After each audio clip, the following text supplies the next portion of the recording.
जिलागुड़ी को पठागला बात्या दाना क्षतिपूरण राशि। सामुद्रिक झड़ बात्या दाना प्रभावित जिलागुड़ी को सहायता राशि पठाई। जिला मानक क्षतिपूरण राशि भाव मोट 423.05 कोटी टंकार सहायक राशि राजस्व विपर्यय परिचालन विभाग तरफ प्रदान कराई। जिला स्तर में जिलापाल माने क्षतिग्रस्त को सहायक राशि प्रदान करेंगे एवं एने राजस्व विपर्यय परिचालन पक्षर सूचना जाइए। मंगल विभिन्न जिला विभाग बात्या दाना क्षयक्षतिर आकलन पहुंचता।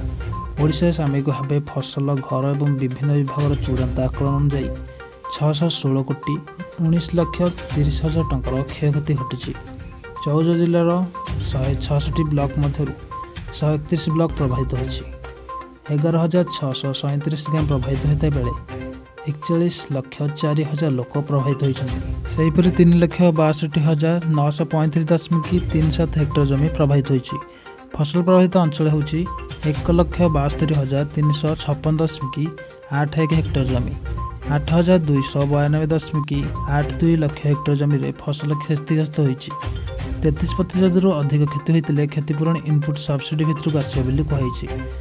87,855.47 हेक्टर जमी रे 33% फसल नष्ट होती। 82,82,82,000 टंकार फसल नष्ट होती।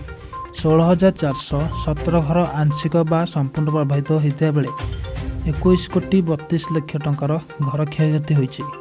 कृषि शक्ति पंचायतराज स्कूल एवं गणशिक्षा विभाग ग्राम्य उन्नयन विभाग पानी जल विभाग क्षति होती।